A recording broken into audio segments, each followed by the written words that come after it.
Hello, everyone, and welcome to today's webinar titled Hacking Hypervisors. We're going to talk about how to avoid and to identify and to prevent some of the most common threats in your virtual environment. I'm joined here today with our guest speaker, Robert Corradini, who's a Microsoft MVP in Cloud and Data Center, and he'll be walking you through all of the steps that you need to take. Next slide. If you aren't familiar with Five9, Five9 offers a unified cloud management and security platform. One of our abilities is to automatically prevent, detect, and address Hyper-V security threats. So these are the threats, these are the malware, the hacker threats, everything else that might come into your virtual environment. So go on to the next slide. So on the agenda today, first we'll talk about the overall hypervisor security landscape. What are some of the common threats that we're seeing, some of our customers, and what Microsoft itself is telling us about the security landscape. We'll review some of the best practices and what you can do to prevent and just avoid some of the common pitfalls of hypervisor security. We'll talk about some of the specific hypervisor risks. We'll get down into the nitty-gritty of what some of these risks are, what we're seeing in the marketplace, and what we've helped our customers overcome. And then what we're going to do is at the very end, we'll talk about how our Five9 cloud security solution will help you avoid, prevent, mitigate, and detect some of these threats. So with that being said, I'm going to kick it over to Robert Corradini, who's, again, a two-time Microsoft MVP in Cloud and Data Center and an expert in not only hypervisor security, but also Hyper-V security. So with that, I'll give it to you, Rob. Thanks, Ryan. And thank you for all joining our webcast today, or webinar today. What I would like to know, and actually let me get started, and I'll be asking questions during the webinar a little bit, but I'm actually the Director of Product Management here at Five9. Like Ryan said, I am a Microsoft MVP in Cloud and Data Center. And before I was actually Director of Product Management and working on this side of the fence, I actually spent 20 years in the field consulting for all size clients, from enterprise clients to SMB clients. So let's get started.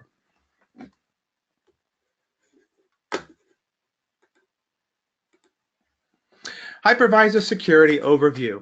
So what we're going to talk about in this particular one is, really the three types of hypervisor threats, really the three types of main threats. There's a lot of, sub threats underneath this, but we're going to talk about the three common threats.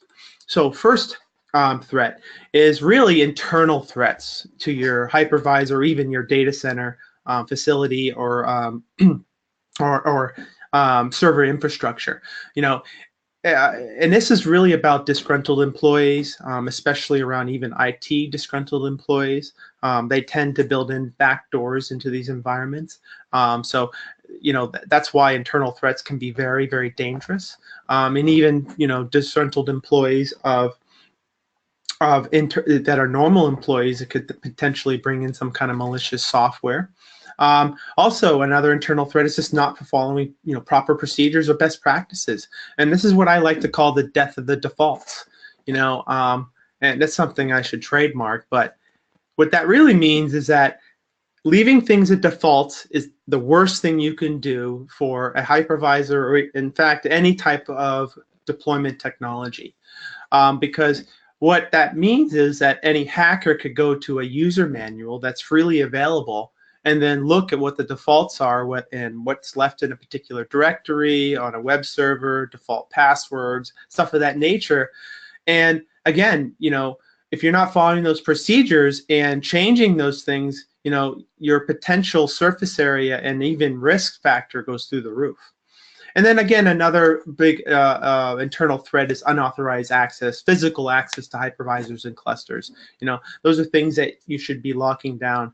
We are in a day and age at this point where if you have a data center, there are not a lot of reasons to be inside physically in that data center, unless you're physically replacing hardware or something of that nature. And then you should really be locking that down.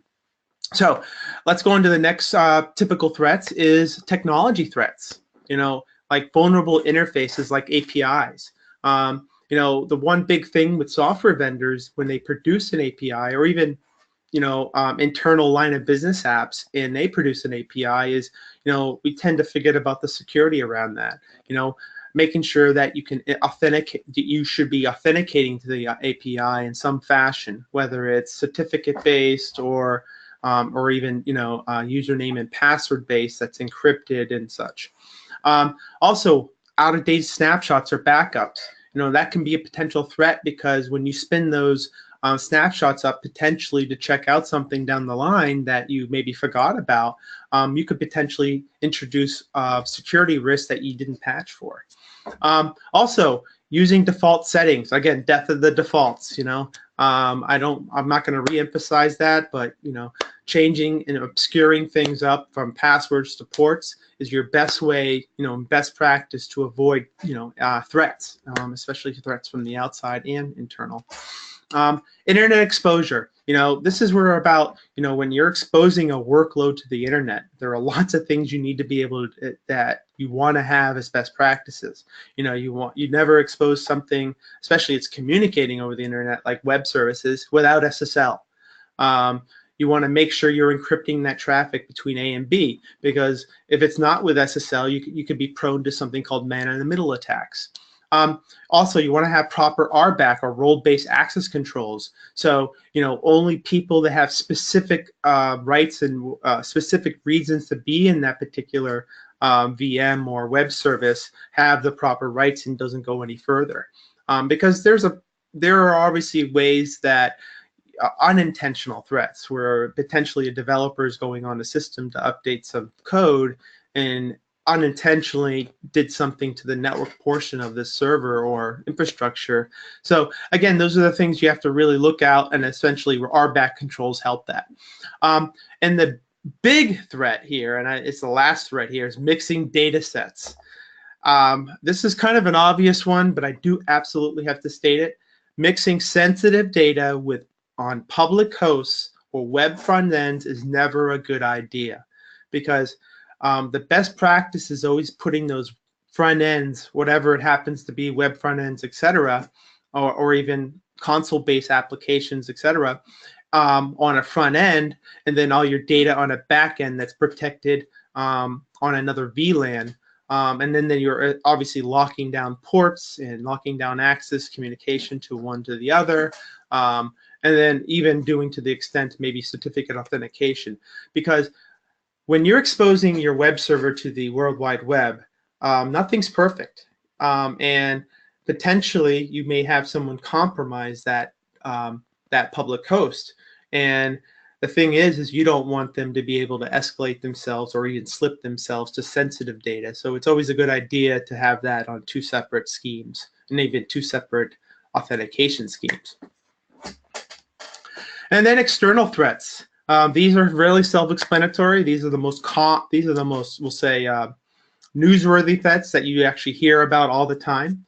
Botnets, where essentially you're part of a drone army of computers where you were infected by a virus, and then it's essentially when that particular controller of the botnet, when it deems necessary, and a lot of it's they use botnets for denial of service attack or distributed denial of service attacks in the botnet case.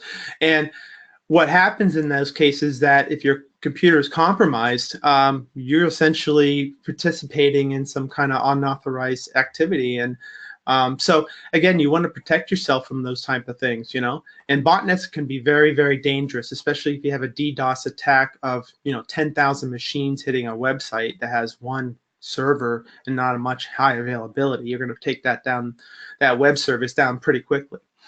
Another is business espionage. Espionage is where you have people that essentially are hacking for whatever reasons because of confidential information, technology advances, even into beyond business espionage, government-related espionage, like you've seen with the hacking stuff that happened previously and this year.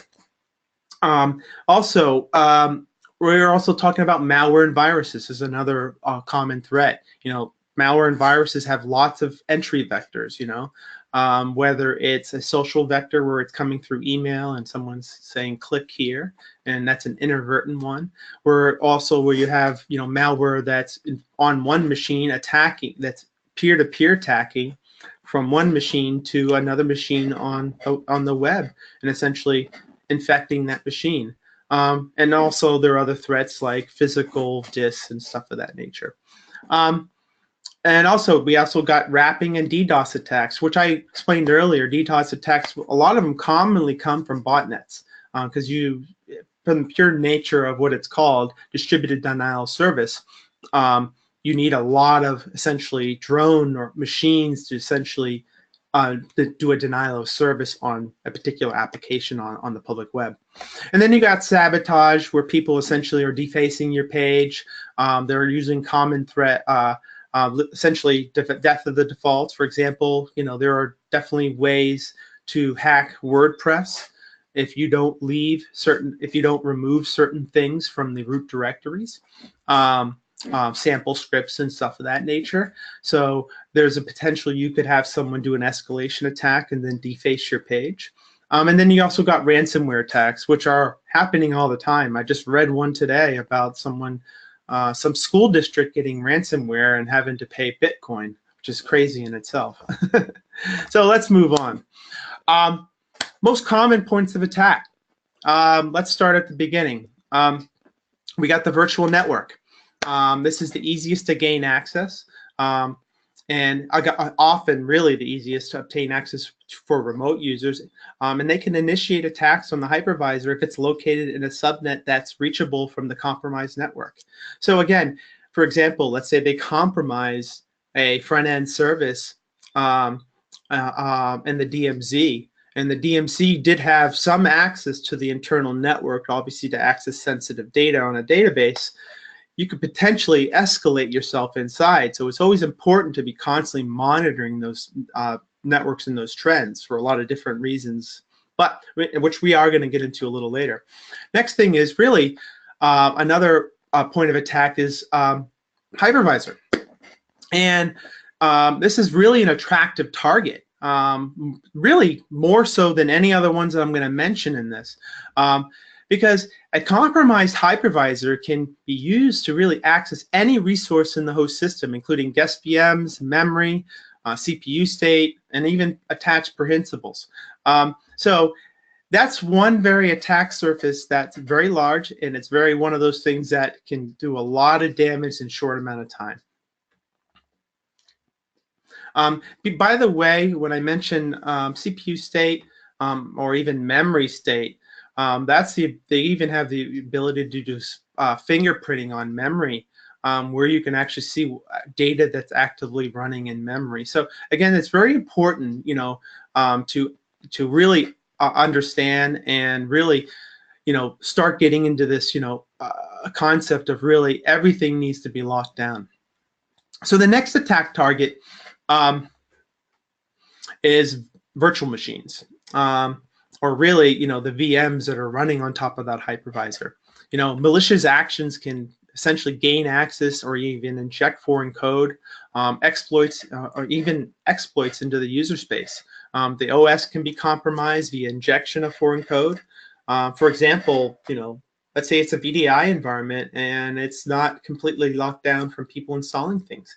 And someone gets a virus through email in their virtual VDI environment. You just infected that particular server. So again, you have to be very careful. The OS may also already be infected or compromised prior to deployment. Where I've actually seen this is really relevant, particularly relevant, is on leased VMs and a lot of IaaS deployments, infrastructure as a service.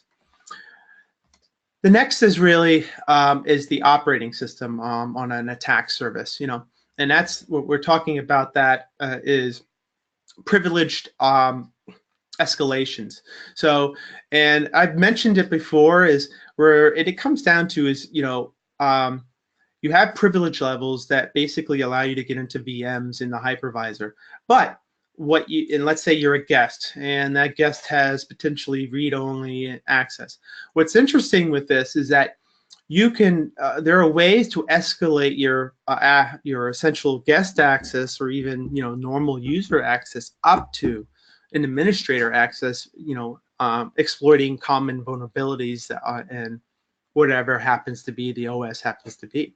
So what's very important here is that we have to think about this in a holistic pattern. It's not just the OS, it's the hypervisor, it's the VM, it's the virtual network. What are other common attack vectors? Virtual CPUs. And when you talk about virtual CPUs, I talk more about denial of service attacks, and where you're pinning those CPUs, and at that point you really can't service any other requests, like to customers, for example. Soft memory management units, which again, this is about exploiting and gaining fingerprinting on memory and potentially gaining access to confidential information. Interrupt and timer mechanisms, and this could be basically continuity of service or denial of service on an environment where they could potentially shut down your box and kill things. I/O and networking.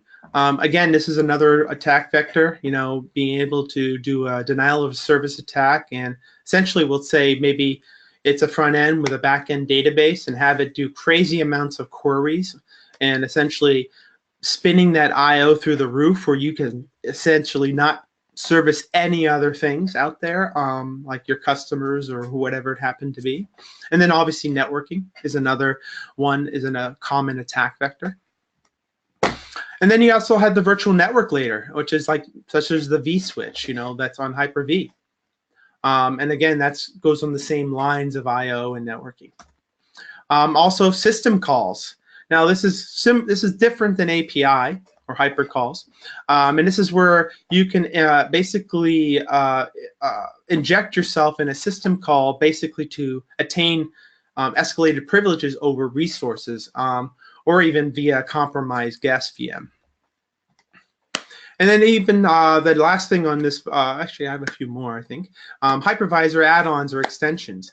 Can't emphasize enough that when you download a hypervisor add-on, whether it's Hyper-V, VMware, which has tons of them, or even variants of KVM, which a lot of the hyperconverged vendors are doing right now, is that you make sure you get an add-on that's been certified, it's been well tested, that's from a reputable vendor, etc., because you could introduce an add-on that's actually a potential vulnerability. Or even a fake add-on that actually introduces you to be part of a botnet, whoever. So again, you got to be very careful on that. It's like anything else, especially like email, for example. Be very careful on who you open to. If it's an unknown user, don't open it. All right, let's move on and talk about more of the core hypervisor security and best practices, and what you can do to avoid some of these and mitigate some of these risks. This is very important. Secure your hosts. Let's get into the nitty-gritty. Well, keep your hypervisors thin. And what I mean by that is, don't install anything extraneous on this VM. If you don't need a UI or a UX, like in Windows or even in Linux world, or even or I wouldn't say so much in the VM world because their whole product's really around UX. But keep it as thin as possible, and this really reduces your surface area. And the reason why is because if you don't have a UI, there's no surface area to attack on the UI front. Actually, the most common attacks in general across the board is attacks to the desktop because of social engineering attacks, people clicking on links or opening an attachment, etc. So keeping your hypervisors thin as possible is one of the best practices you can do. Next one is institute a strict access control policy. You want to be very cautious about allocating rights and permissions, especially to admins. There shouldn't be one admin that has global admin rights over everything. That you're asking for something very dangerous when you get to that point. admins should be assigned the proper permissions to what their job functions are. Obviously, there are use cases that you have maybe 1 or 2 admins that need to deal with that, but again, it's not best practices. Also, to add on to that, no one also should be using the administrator login. And in the Linux world, it's root. In the Windows world, it's administrator, or in the VMware world is root.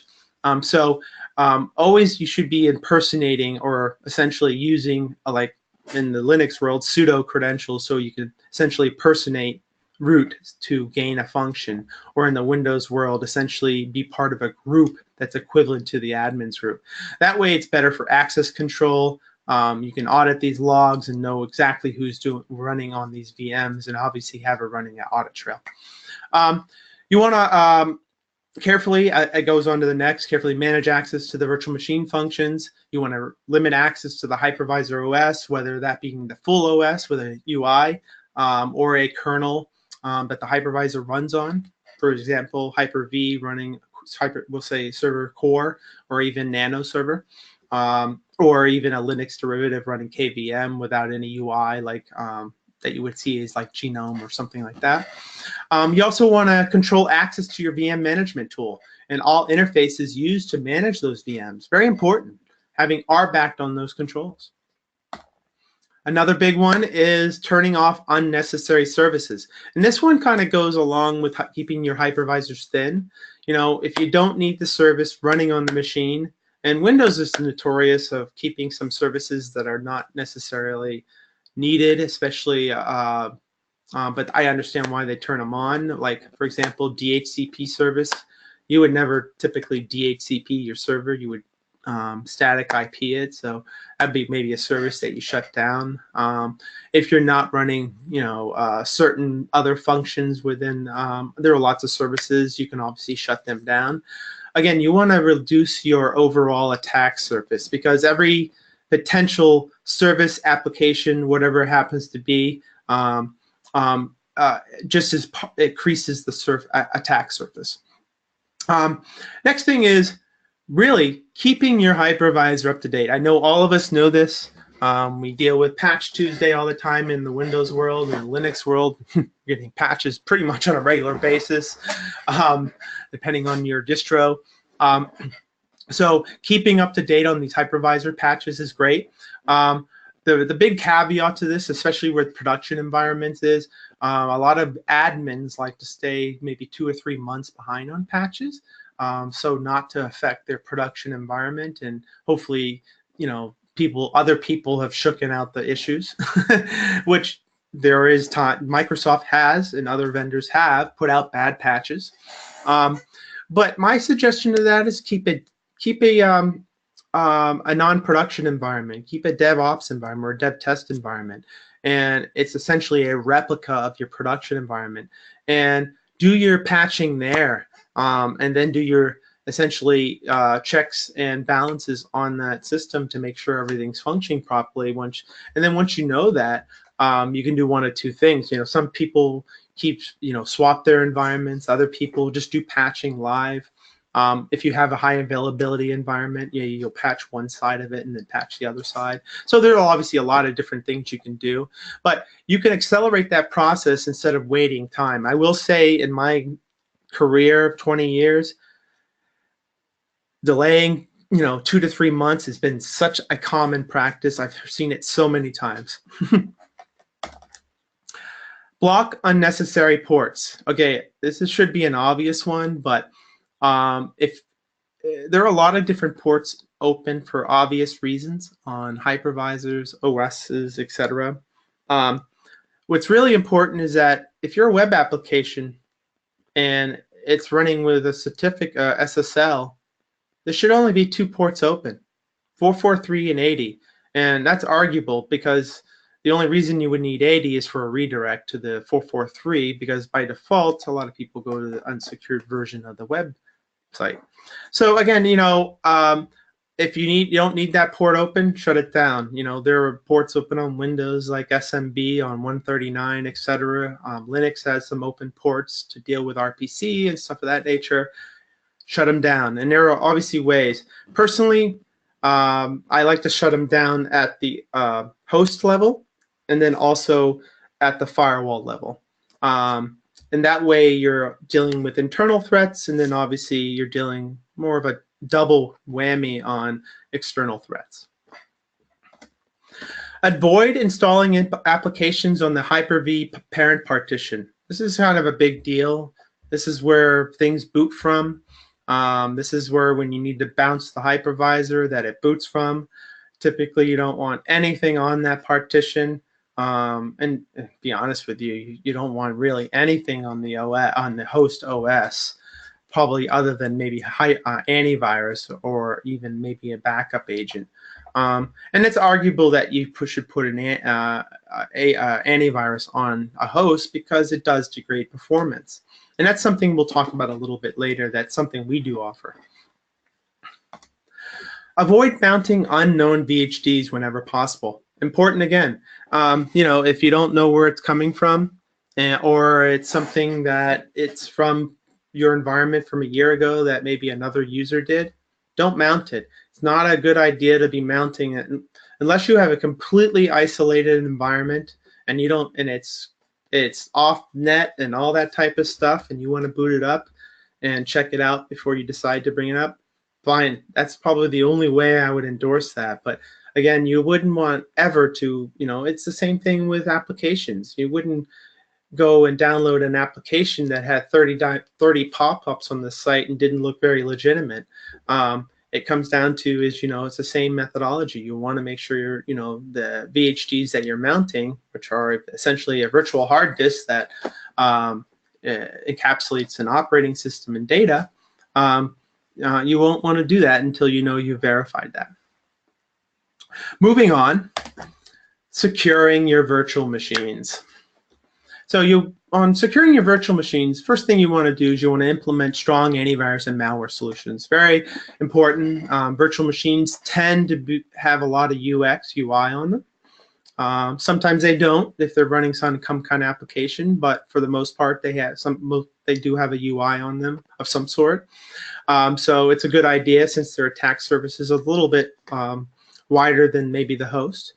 You'd implement a strong antivirus and malware solution, because there's always ways to introduce stuff, whether admins are downloading inadvertently, someone's running email, Outlook within a VDI session, etc. So the different types of antivirus solutions out there that are really that deal with this type of stuff and mitigation is the traditional agent-based, which we've all seen, and that's something that started way back in the day. With vendors like Symantec, etc., Trend Micro,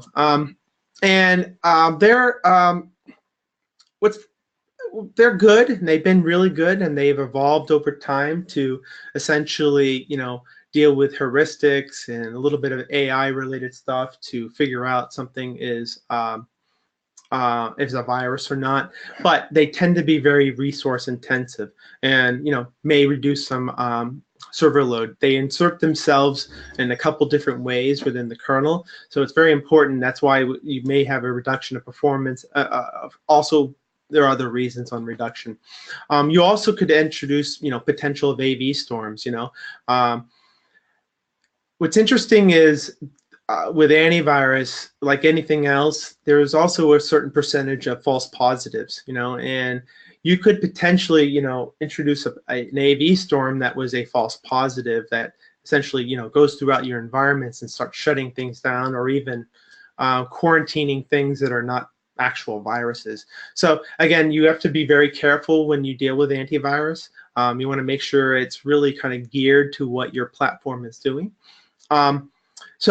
Also, it often lacks really kind of central management capabilities or even native integration. There are a few of them that have some central management capabilities, but I would say not a lot that deals with it across geographic regions and stuff of that nature. The other approach, which is a fairly newer approach in the last 4 or 5 years, maybe a little longer, is agentless. And this is done at a different layer, not at the desktop layer, and it's scanning real time and obviously scanning things coming in and out of the network interface of the environment on the OS. But agentless is doing it at the network layer.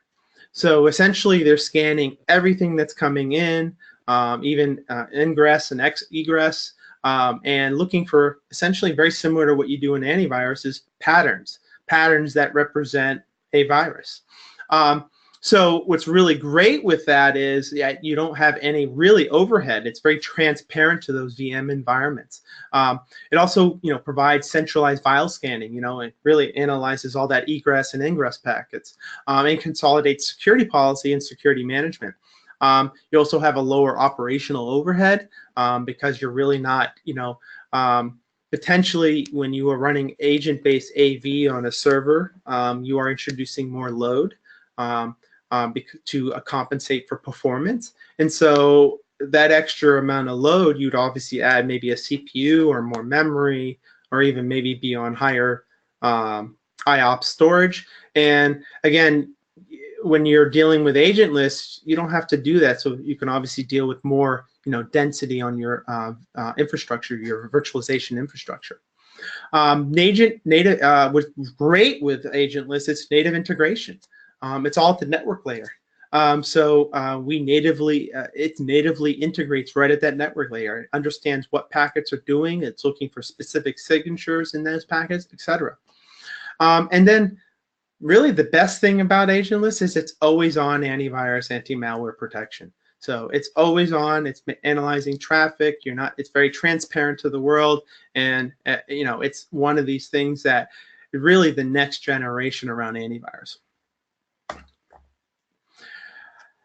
Next thing is best practices is really talking about securing your virtual machines. And, around that is the first kind of subject around that is really configured devices that are only required. And again, you can see there's a theme here. We talk about, thin provisioning only, or thin putting only what is needed. And this all goes right up the stack. You only want configures that are required. If you don't need particular devices or a CD-ROM attached to a VM or a drive, unnecessary drive, or there are other potentials depending on the hypervisor, don't expose them.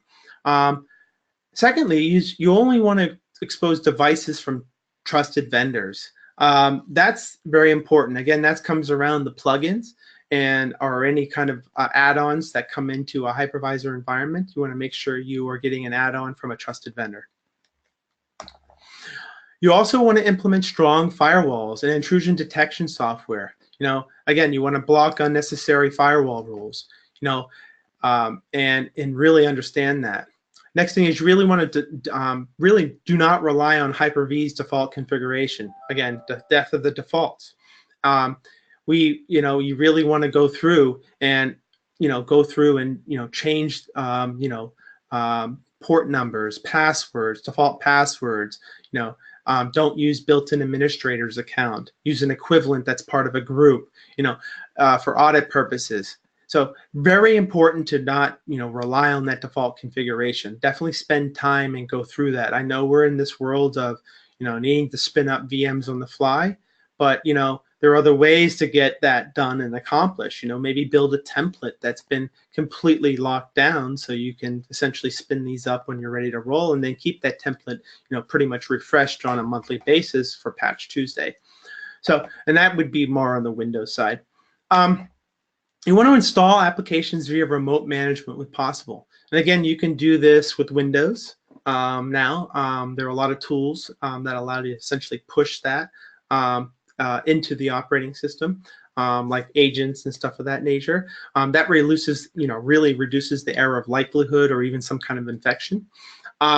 Also, the installing applications remotely does a couple other things. It comes to, all right, strike that, Ryan. I'm going to kill that.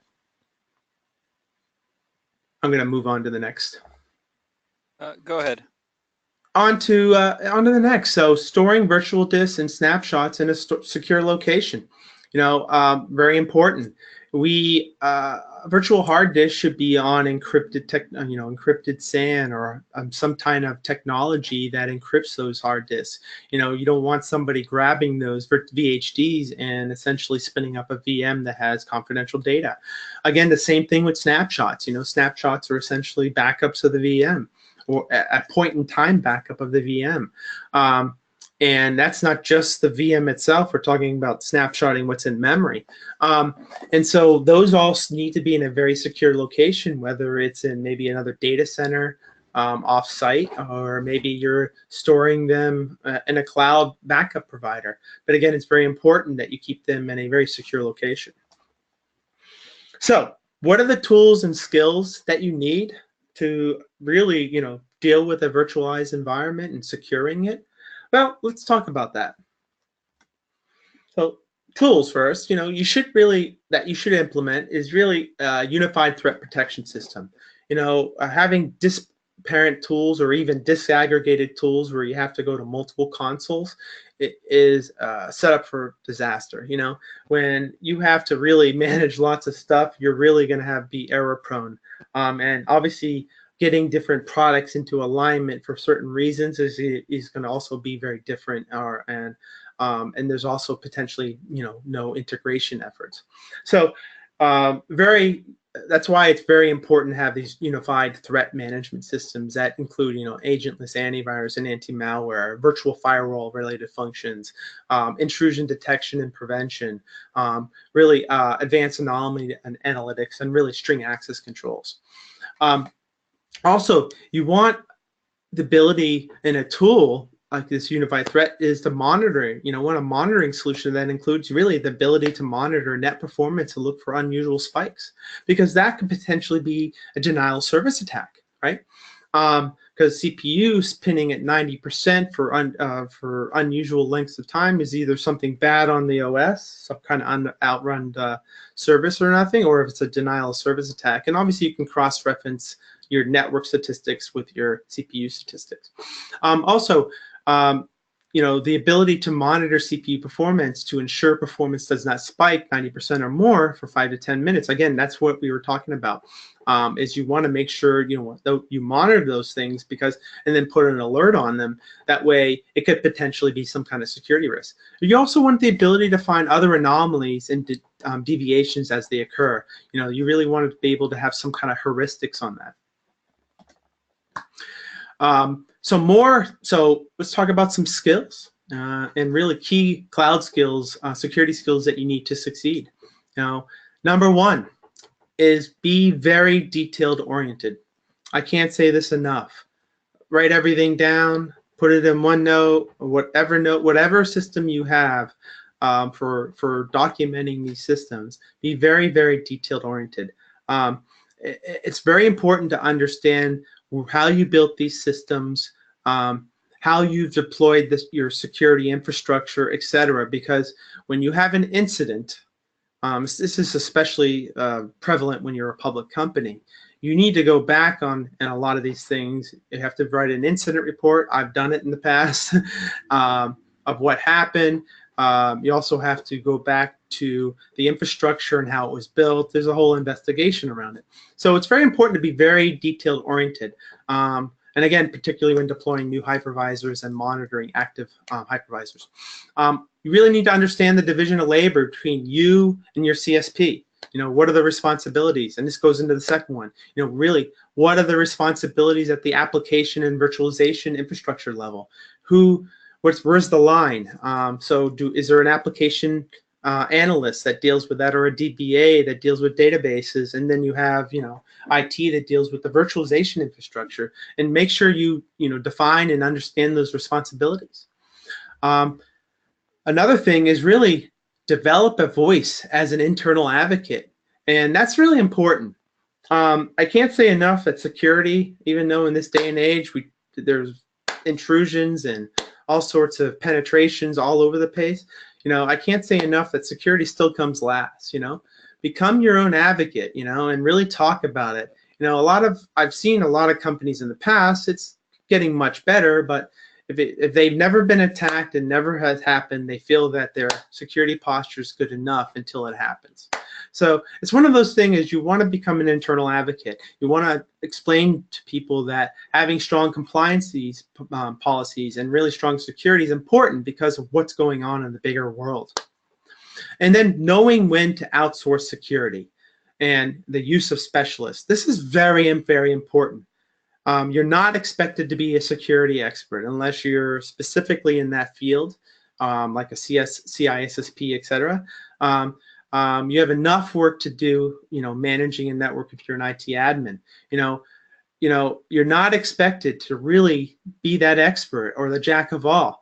And drawing that line, if you have any doubt or even just a second pair of eyes, it's a good idea to bring in a security specialist, do an audit, and have that second pair of eyes. Because sometimes, having someone look at that from an outside perspective that does that on a regular basis can really, bring out some things that you would never have saw. So how can you mitigate specific hypervisor security risks? Well, let's talk about the first one, VM Sprawl. This is a fun one to talk about. So what is VM Sprawl? And so what this refers to is when a number of VMs on a network reaches to the point where it cannot be really managed efficiently. And let me explain really what that means. It often happens when there's really large number of lingering VMs where admins aren't sure if they are in use or not, or when users are allowed to build out VMs on the fly, or like self-service environments. And again, this is very common around self-service and DevOps environments, and it's because you're allowing people to build out stuff and they're not documenting anything, which again, if you're going to allow self-service, you should have a process in place that documents the justification, what's being built, etc. Because when it comes down the line, when you're trying to do some cleanup or whatever it happens to be, you can do a quick lookup and say, okay, this VM was done here. Its use was maybe 3 months. They left it around to make sure it was okay, because that's a common practice to leave a VM around until maybe the next VM is running properly in production. And then, it can be killed. So that's what VM Sprawl is. The problem with VM Sprawl is that if you let it go out of control, it's using a significant amount of space on your thing, and this doesn't matter if it's thin provision or thick provision. Obviously worse when it's thick provision, but also if they're running too, you're using up potential cycles on even memory or CPU, so you're not getting the density out of that host that you would potentially have. So again, it's very important that VM Sprawl, you don't allow it to get out of control. Keep the stuff that you do.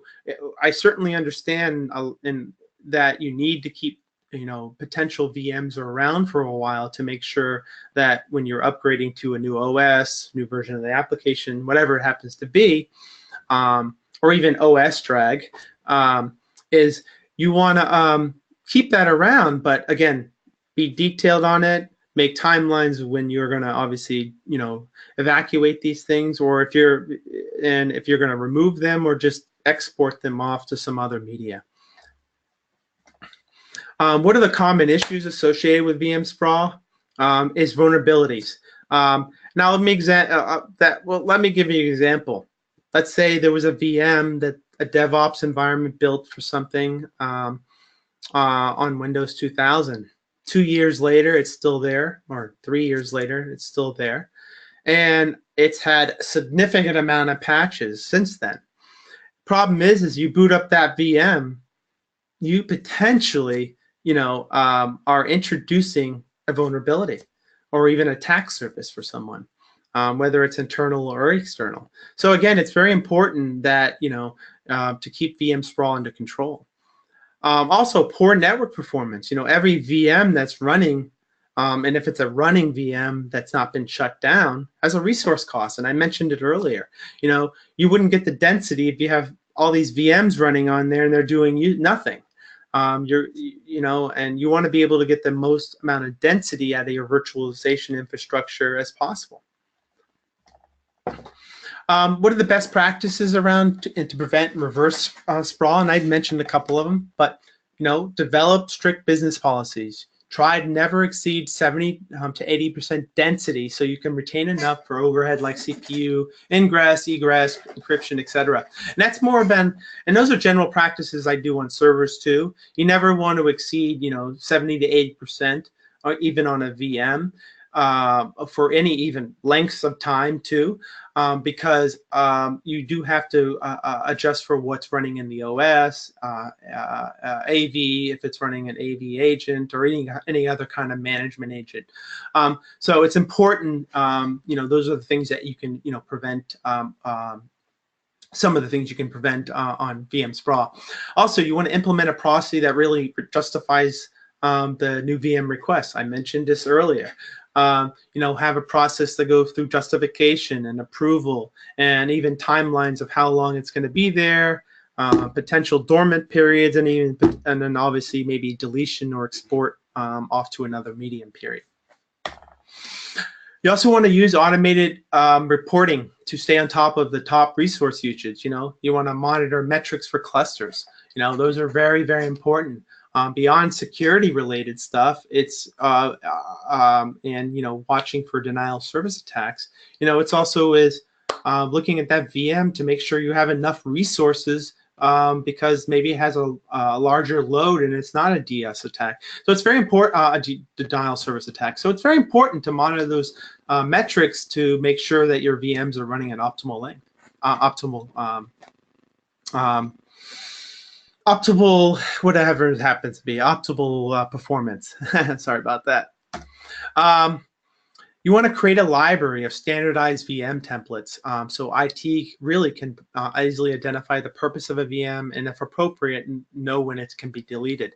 And you kind of add on to that, if you build out standardized VMs, it's always also a good idea to constantly doing and I mentioned this before, do update cycles on those VMs, at least once a month. For in the Windows side, you have Patch Tuesday, so it's probably a good idea to refresh those VM templates, ideally on a monthly basis, but I know we all don't have that time, so potentially on a every couple month basis. And then, it's very important to delete older ones down the line to make sure an IT administrator is not introducing something that's potentially not patched. Another best practice is to prevent and refer sprawl is really constantly be verifying if the VMs are being used by cross-referencing network and CPU statistics. You can really tell if a VM is running some kind of workload. Typically, they're running some kind of CPU workload, and it will probably vary from time to time. And then potentially would have some network workload doing something or another related to an application running on there. So that's really important. And if you see lots of statistics around that, the likelihood of it's in production or in use by someone is most likely, and then you'd have to find the owner. Like I'd mentioned before, constantly clean up your VMs to really get rid of that sprawl. Reevaluating those on a monthly basis or even weekly basis is a good idea. Any VMs that are not in use, but they have to stick around, power them off. At that point, you're only using space, and you're not obviously taking up CPU and memory resources. You can also use tools that provides auto discovery for increased, vulnerability, visibility. Sorry about that. You want to review the usage logs. Whether or not that machine itself, or if it's in a central repository. You want to look for excessive logins on a particular hypervisor. That's very important. If you have excessive logins, beyond someone trying to troubleshoot something, that could potentially mean someone's in your network, whether it's internal threat or external threat. So really important to kind of monitor and audit those logins. And also, you could potentially catch a username that you're not familiar with that is accessing your network because they added it. And that goes into the next one. Look for unknown usernames by auditing, your list. Really very important. The most common types of attacks to stay under the radar is essentially building out a couple usernames within that directory, and essentially that essentially gives you a few backdoors. And they'll use usernames that are very common names to potentially in that company. So that's very important to go through and audit those names and make sure it's very, that you're actually letting users in that are, that are legitimate. So very important in that. Also, there's other things you can use as auditing tools to see when users are added or removed. That's another tactic what you can do. So you can, keep an eye on that. Also, you want to look for admins building backdoors in case of termination or other reasons. And I've mentioned this before. I've seen this a number of times in my career, and you really got to keep an eye on that. And that really comes down to, admins should only have access to what they need and not to everything. I know we get to the point that admins are always given, a lot of admins are always given, full boat access controls, but we're not in that day and age anymore, because whether it's intentional or inadvertent, locking that down is, in any case, will alleviate that. So tools to use to help prevent some VM sprawl. And so they're on the Hyper-V side, and I'm going to talk more about that, is there's the free version of Hyper-V Manager. What's interesting about Hyper-V Manager, it's not really centralized. It's very managing one node at a time. You can actually put multiple nodes in the console, but you're still only managing one node at a time. The other, it doesn't balance VM properly. It actually doesn't do any balancing. It requires you to do your own balancing on those VMs. So that's a free tool that comes with Windows Server. And then you have another tool like SCVMM, which is System Center Virtual Machine Manager. And that particular tool it's an evolution of Hyper-V Manager. It does much more, but it's a very multi-tiered product. Essentially you need 2 to 3, maybe even 4 products, and I would consider that disaggregated management. SCVMM has the ability to build out templates, look out centralized management on your VM infrastructure, and deal with certain patching and stuff like that. But on the flip side, you need a second tool to deal with all the monitoring aspects of your virtualization environment, right down to the transaction level. And that's another product, and that's another tool that you have to go into. So if you have to go in, and what's interesting when these tools, and there's one more if you have a cluster, and that's Failover Cluster Manager, is that not one of these Microsoft tools does it all. SCVMM does some, SCOM does some. You still have to go to actual Hyper-V Manager for some things or another, and you still have to go to failover clustering to build actual failover cluster. So that gets to the point where it's very complex. It's very hard to use because you're using all these different tool sets, and it's very confusing. So another tool you can use is our tool, and our tool is really around a unified platform. And in this case, we have Unified Security Platform. We also have another product called MDC.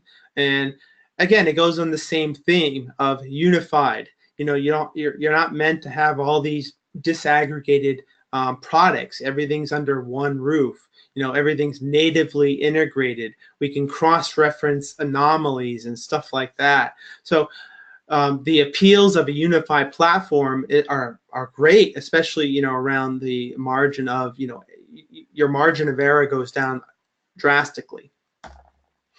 So sensitive data within VMs. What are the common errors that introduce that risk? Not properly configuring your VMs or any kind of security solution, like I've mentioned before. Leaving ports open, Again, you have to really lock down things to the extent where you only open ports that are absolutely needed. Introducing new technology layers or applications without vetting them. Oh, I've seen this one a number of times. And it's not because potentially it's a malware or something malicious. It just comes down to something that just doesn't integrate properly with your current environment. And that goes with all facets of life, not just security. Because this really increases the potential for misconfiguration issues to arise. Because these products are not natively integrated with each other. Also, mixing VMs at different trust levels can also increase your risk. And again, this was very similar to what I was speaking about in the previous slide, that you don't want to mix sensitive data with public data. Very, very, and again, same thing, trust levels of different trust levels. Because those different trust levels have different policies on them depending on where they are. You have a DMZ where potentially you put your web servers, and then you have a back end where you have your database, essentially. So those are one of the most common ones. Common types of targeted and stolen data, and these are very common types because they are very valuable in a number of ways. Sensitive patient information. Credit card information, that's kind of self-explanatory. That's beyond using those credit cards. There's a huge black market for selling large amounts of credit card data. There's also e-commerce data, and that's even scarier because you're talking about data from other people. When you go buy something and you're storing your credit card on file with whoever vendor it is, and someone potentially penetrates that, that e-commerce data is they have a lot of information about a lot of people. Intellectual property, and this is all about whether you're a software company and it's code, or it's some kind of intellectual property or patent, or more intellectual property that has to do with that particular company. That's where the common targets are. And then also Social Security and other identifying information. Social Security numbers can really be the bouncing board of, essentially lifting you into all sorts of things. They can start credit cards, they can do all sorts of things, and then obviously run them up, and then you're in a not very good place because someone stole your identity, or what they commonly say is identity fraud. Sensitive data within VMs, and really the best practices are to implement strong access controls. And I've talked about this, role-based access controls. You want to enforce strict policies and really separation of duties. You want to audit permissions on a regular basis to make sure they're in alignment and they haven't been changed from when they were originally done. And that's part of also keeping detailed records. You want to use templates or other methods to enforce standardization. And this even goes for automation. For example, onboarding users to an environment and de-onboarding are probably one of the worst things that happens out there. And because there's a margin of error, having an admin create a user, do all these things to add them to different application groups so they can access what they need, is one thing, right? But when you go to deprovision them, it's another thing. How do you know you've deprovisioned everything? And I can tell you right now, I've seen this 1,000 times. In fact, there's still some logins out there for me that no one ever deprovisioned. So, so it's very important to automate these things so you have a standardization and your margin of error goes down. If you automate the onboarding and automate the offboarding, you're not going to have that really big concern. Monitoring for abnormal activity. Monitoring is always key. You want to monitor for CPU spikes, or even for CPU running for extended periods of time. You will, or even I/O or network traffic. Again, I mentioned this before. You want to restrict physical access to any kind of environments. You want to implement defense in depth and harden individual VMs as much as you can. But what about offline and dormant VMs? So why are there so many VMs often abandoned? And again, I mentioned some of these earlier. Is clean start. Admins often build out distributions of software instead of updating existing VMs. And a lot of the time is that because of OS drag. Over time, OS drag is really about patching and lots of software and registry edits that you essentially the OS gets a little bit of bloat over time, and they just want a fresh start. Also, clones are often kept and are forgotten after upgrades.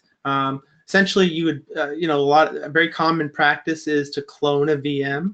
So once you do an upgrade, whether it's on the OS or an actual application layer, they tend to keep them around, and unfortunately, that's not a good practice, and they tend to be forgotten. Organizations switch to a new OS or other technology. And then they leave these older technologies running for long periods of time and then forget about them.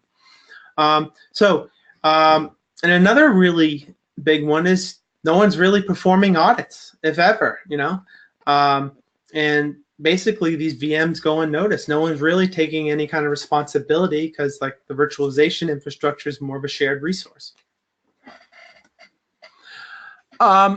Why are offline and dormant VMs an issue? Well, they chew up resources like taking up space, whether it's thick or thin provisioning, which can reduce the overall performance of a SAN or even a solution. It can introduce vulnerabilities from the moment they're powered up, because if it's a year old and the VM hasn't been patched, or even maybe it's potentially compromised, it could be a problem, and something that could take a lot of time to get through. Like I mentioned before, VMs could be already compromised while sitting dormant. There are ways to slip things into VHDs. Outdated OSs and applications can introduce to the larger network. Again, if you have an outdated OS or a patch, it's not going to be a great thing if it potentially introduce something that has a vulnerability that is now potentially a common vulnerability. Another big thing is that you could be still housing sensitive data on these VM, like authentication credentials, encryption keys, certificate keys that you can export, like the private and public keys, etc. And think about that. If these keys are still valid, especially certificates, they can impersonate you and do things like on the web. So it's again, you got to watch out and do your cleanup. And then again, configuration information. You can gain a lot of access to understanding what the configuration of a particular production VM is by looking at a dormant VM. If someone gets in there, and then they could have fun hacking because they know the architecture of that environment. What are the best practices for managing and eliminating offline and dormant VMs? Set a consistent schedule for reviewing existing known VMs for usage. Set a consistent schedule for auditing the hypervisor for potentially unknown or old VMs. Deprovision, or decommission offline dormant VMs as they're discovered or on a set schedule. Archive or export offline or dormant VMs or export, it says there, them to the other storage technologies so they are off the hypervisor. And that's whether if it's another SAN technology or other type of storage medium. Unauthorized hypervisor access. So who are targeting my hypervisors? Well, it's malicious rogue insiders such as ex-employees. I've mentioned this before under internal threats. It's also external actors who exploit implementation vulnerabilities or even API vulnerabilities or VM vulnerabilities alongside really many other attack vectors. How do I stop unauthorized access to my hypervisor and really why it's important? Well, you want to have really strong access controls. That's really vital. Think defense in depth. You always want to be on the defense than the offense. Hypervisor breaches can be single points of failure with devastating consequences, especially for the public cloud. Now, be aware, just because you're in the public cloud doesn't mean you can't be penetrated. We build VMs up there just like anything else, or even compromised. You want to also have a single hacker, in theory, could launch code in a VM that takes control of apps owned by other public cloud consumers. So, it's really, that's why it's really important. Hackers, whether they're internal or external. And by the way, a hacker can obviously be internal, or even someone hijacking your Wi-Fi internally, can gain access to control, facility, or even stop and start, steal VMs at will. What are the best practices around hypervisor access, or unauthorized hypervisor access? Provide specific user accounts for all logins instead of using default or generic settings. I've said the death of defaults. You never want to go down that road. Use permission tiers, which can be tied to roles, and break it down to a larger hierarchy, such as maybe business unit. If you have a self-service environment where large amounts of people are doing it, or even work function or title, or by tagging. So which it can be very easy to look at these VM in a hierarchy. Also, never give a single individual access to the entire hierarchy. And I think that's really important. Giving one person keys to the kingdom is never, ever a good idea, because that is the single point of failure. Enough said on that one. You also want to exercise caution when implementing hypervisor add-ons and ensure that they are covered via access controls. You also want to ensure all relevant individuals attest to and adhere to company policies at all time. And in fact, to go even further, you want to potentially have them sign that policy. And in an event that they break the policy, they could potentially be subject to termination.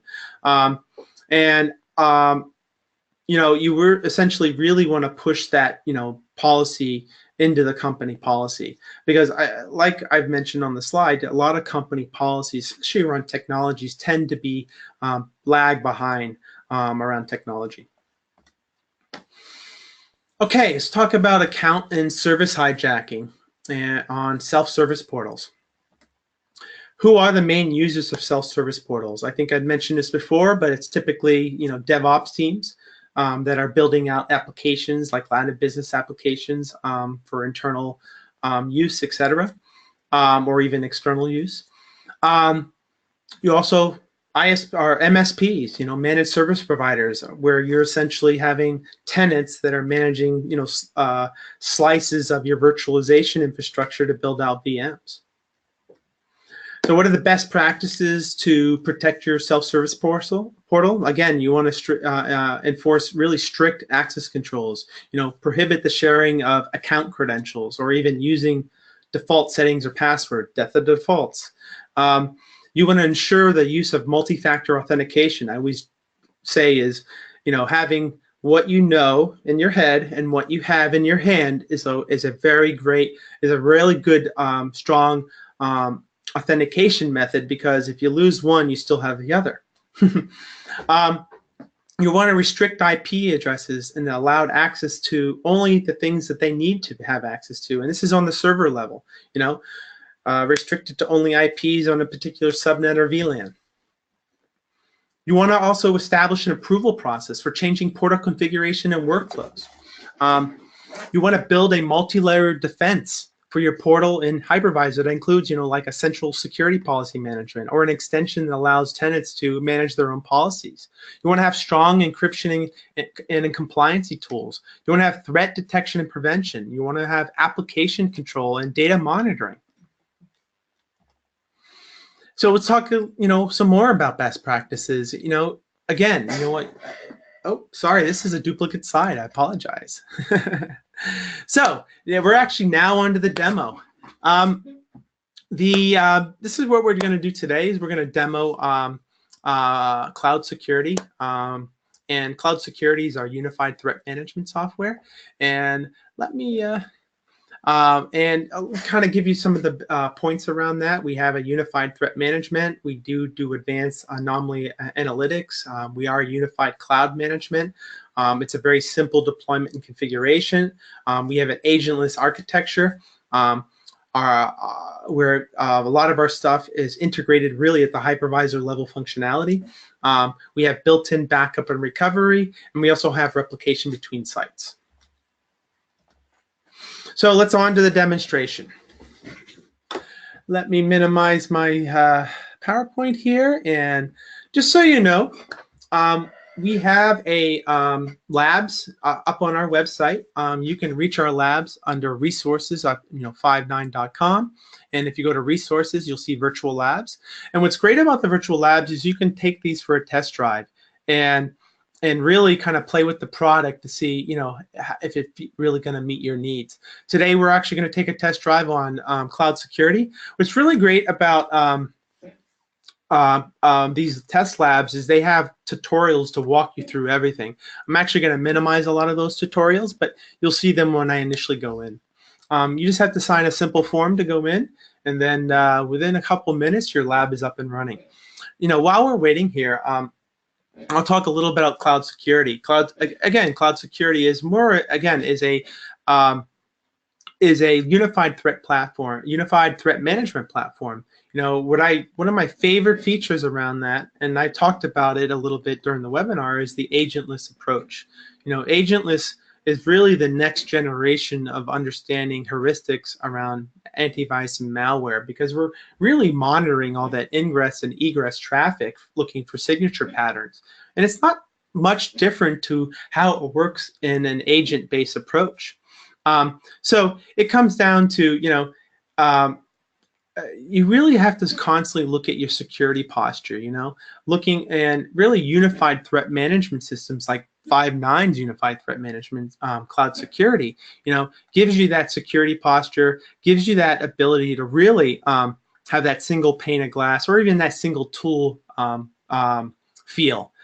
All right, we're into the demo now. As you can see, there's asking you to go through, telling you the scenario we're going to go through, but I'm not going to do that. I'm going to minimize a few things here. Oops. Wow, it's acting a little weird today. Uh-oh.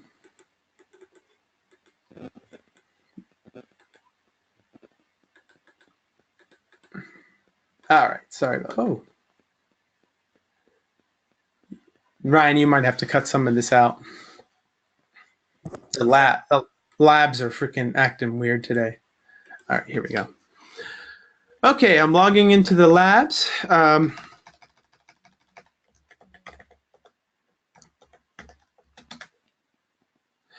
And here we go. We're at our desktop. So I'm going to demo today Five9 security. We actually have a web version of the product, and we also have a console version of the product. I'm going to open up the web version of the product. Once you log in, you'll actually see all the tools that we have for our threat management. Just give me a moment.